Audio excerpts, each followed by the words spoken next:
But It that is is not how, my opinion, it is in the law, Mr. Secretary. Yes, sir. Yes, sir. But I am operating. The arbiter Sir, is can I the speak, law. sir? May I speak, sir? Yes, you I'm are operating from the Senator Marcoleta, from the kindly allow vantage the- point Yes, of the I am reasons. not expressing an opinion here. I am articulating the provision of law. You do not change the provision of law, Mr. Secretary. You may be disbarred from doing this. Then, sa mga ibang resource persons na lang. Senator JB? Hindi, teka muna, meron tayong ano. Senator Soto is next. Wala. Senator Marcoleta. Senator Soto. Wala. Senator President. Senator Marcoleta. Thank you, Mr. Chair. Mr. Secretary, a couple of days ago, in the last hearing when you were here, we somehow settled the issue that restitution is not a requisite for an applicant to the WPP. Is that correct? it's not in the law. But sa akin ko kasi, hindi lang po batas na nadi-dictate dito. It's also what is morally right, what is expected of us. Yan po kasi kahit hindi nilagay sa batas, mga given po yan sa ating lipunan. What do you mean by that, Mr. Secretary? Kasi wala nga sa batas yung ano. Wala yung, nga sa batas. Yung Then, requirements anong lalagay mo sa batas? for admission to the witness protection. Ang restitution is not part of it. Yes, it is not. Pero hindi mo nangangahulugan na hindi namin pwede i-layout yan depending on the case. Mr. Secretary, I am still in the stage where a particular applicant wishes to apply under that program. And there is a process. In the process, restitution is not one of the requisites. Is that correct?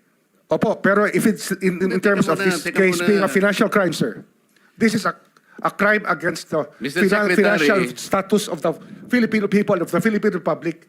I think that it's just right. Mr. that we ask. Secretary, are you amending the provision of the No, law? sir. No, sir. But that is how we run the witness protection program. As a lawyer, Mr. Secretary, may I ask you, in a criminal prosecution, the civil liability is impliedly instituted. Is that correct? Of course. Kaya nga eh. Hindi naman nangangahulugan kung sakasakali na natapos na yung criminal prosecution. Kapag ka nakita na mayroong criminal liability yung tao, because it is impliedly implied, doon lang magkakaroon ng restitution. It will come after. Paano mo sasabihin na magre-restitute ang isang tao? Meron na bang findings kung magkano i-restitute on how it can be restituted? Nag-a-apply pa lang eh. Huwag po ninyong babaguhin ang requisite ng batas, Mr. Secretary. I thought nung dumating ka dito, nagkaintindihan na tayo eh. Kaya nabablar ang proceedings natin eh. Kaya nga kinote ni, siguro, ang chairman kanina gusto kong ituloy ito, sinabi niya, nagpa-interview siya, na goodwill and sincerity should be done para i-test. Pwede ba yung ganito? I respect your opinion, sir. But It that's is not how, my opinion, it is in the law, Mr. Secretary. Yes, sir. Yes, sir. But I am And operating. the arbiter Sir, is can I the speak, law. sir? May I speak, sir? Yes, you I'm are operating from the Senator Marcoleta, from the kindly allow vantage the point of the resource reason behind the law, sir. What is the reason behind the law? So that we can get justice, and justice can only be attained if there is restitution. So that is the principle behind all of these things that we are talking about now. Mr. Secretary, restitution will come after. It cannot be. So it can cannot come before or after, sir. It can come before or You after. cite the law that it come before. Wala nga po sa batas eh. Sir, Huwag po ninyong babaguhin ang batas, Mr. Secretary. we are operating on a unique set of facts, and we are all of these matters are being evaluated because the gravity of this financial crime cannot be underestimated, and that the more assets that we're able to preserve at the outset, the better for our country, sir. Mr. Secretary, I'm very sorry for such a reasoning like that. Alam mo, nakikinig I'm very ang sorry, sir. buong bansa. Also, sir, I'm very sorry too if you do not agree with me, but I respect your opinion, sir, and we will carry out our job as we deem fit, as we see. Mr. Chair, I said that the I country am not needs. expressing an opinion here. I am articulating the provision of law. You do not change the provision of law, Mr. Secretary. You may be disbarred from doing this. Then it's your opinion, sir. It's your option, sir. Sinabi ko na nga, hindi ko opinion dito. I am articulating Then it's your option, the sir. provision of It law. is what you wish to happen. That you may proceed Ikaw ang with what you nagbibigay wish. ng opinion, nilalagay mo yung restitution to test the goodwill of a possible applicant. It is not in the law.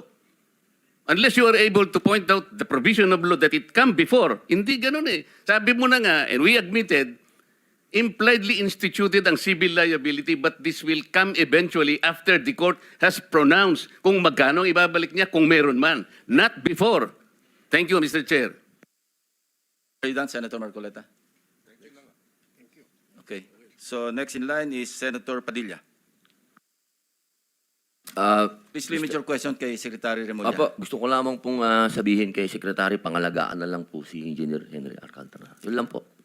Opo, salamat po. Thank you. Senator De La Rosa. Thank you, Mr. Chair. Point of clarification lang ito sa akin, Mr. Chair, dahil ito mga diskayas, para mukhang nagbigay na ito ng affidavit in the previous hearings.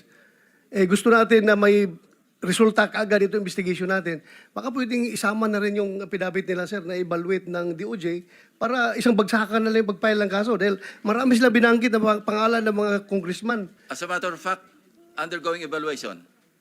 By whom, Mr. Chair? DOJ. DOJ on So we met with them already, and we will meet again with them tomorrow. Kasi nawala nga yung kahapon, sir. No? We lost the time yesterday. We were supposed to meet yesterday. Hindi lang po natuloy. Yes, sir. Mr. Chair, just para mas maganda kung isang bagsakan na makuha na sana lahat yan, mapaila na kaagad, Opo. Opo. mas maganda. Thank you. Thank you lang, Mr. Chair. Thank you, Salamat. Senator Rapi. Yeah, Mr. Chair, to Secretary Mulya, wala nga talaga sa batas yung bang magsoli muna ng pera para ikaw ay mapasok sa WPP. Pero kung pagbabasehan natin yung kagustuhan ng taong bayan, ang galit ng taong bayan, na gusto nilang magpakita in goodwill yung accused bago siya mapunta sa WPP, siguro mas maganda kung sundin natin yung kagustuhan ng taong bayan, right?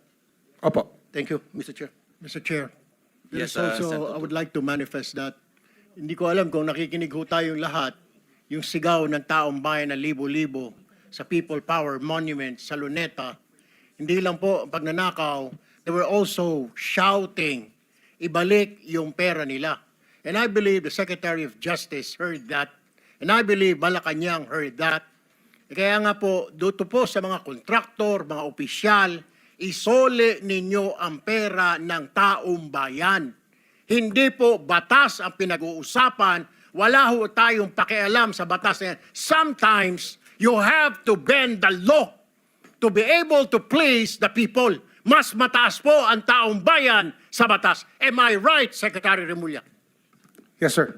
Mr. Chairman, Thank you, Mr. Chair. Second round, Senator Pangilinan. just to lower the decibels and the stress that comes with high emotions.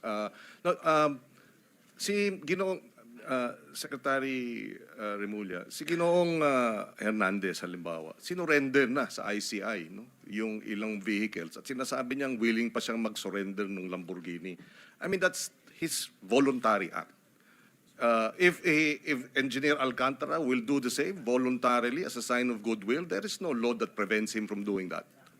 So therefore, we this restitution issue, while it is the law, does not prevent the government from being broader, mas malawak ang kanyang pag-implementa ng mga programa at mga batas, lalo na pag voluntary ang pagbigay ng mga malalaking, yung mga mamahaling sasakyan, voluntaring ilabas itong isurrender ang mga pondo, etc. Hindi po ba? Opo. Sa karanasan ko kasi, pag inintay po natin yung court judgment na maging final para isurrender po ang lahat, eh baka puti na mga mata natin, wala pa hong nangyayari. Kaya habang maaga po, we try to get as much para maibalik na po sa taong bayan yung dapat hong ibalik. In fact, yung pagbabalik is a sign of cooperation, which the courts will eventually consider when it sentences or if it provides the exemption and the immunity. Hindi po ba? Opo. So that should guide itong ating mga testigong nais mag-apply sa Witness Protection Program. Kapag kayo ay nagko-cooperate, ito ay magiging senyales sa ating korte na maaring ma-grant ang exclusion and exemption and immunity. At the same time, kung may sentensya, pati iyon, mapapababa pa among others. For the record, Mr. President. Tama po. Thank you. Yes, Senator JB. Just last point before the Secretary brings Engineer Alcantara. Anyway, nagkatama yung haka-haka natin that Engineer Alcantara might just be the missing link to the higher officials that the people have been longing for. No?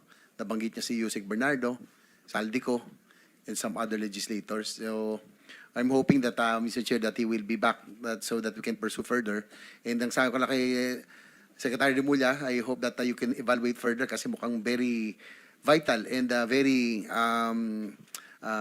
yung kanya pong testimony or yung kanya affidavit is very vital doon sa ating pong pursuit of going after the big fishes finally. So I hope that he can be considered really to become one of our state witness in case. Thank you, Mr. Chair. Tama. Thank you. Kung meron ding gusto magtanong sa representative o representatives ng AMLAC, papayagan po namin kayo magtanong, again, in the order of arrival, kasi may mga gagawin din trabaho sila na kailangan ding umalis sila na maaga. So kung wala naman, papayagan na rin natin silang ma-excuse. Anyway, mag-iwan naman sila ng representante rito. Anybody from the members of the panel? Sino? Si Alcantara babalik. No, I mean the AMLAC Executive Director, Attorney David. Kung wala po, then you may be excused along with the Secretary of the DOJ. Thank you very much, Secretary Remulla. Thank you, Mr. Chairman. Thank you, Mr. Chair. You'll be back at 1 o'clock? 1:30? 1:30 to 2, sir. Thank- Hopefully, we can finish up as early as possible. Thank you. Thank you very much. Thank you, sir. 1 minute suspension.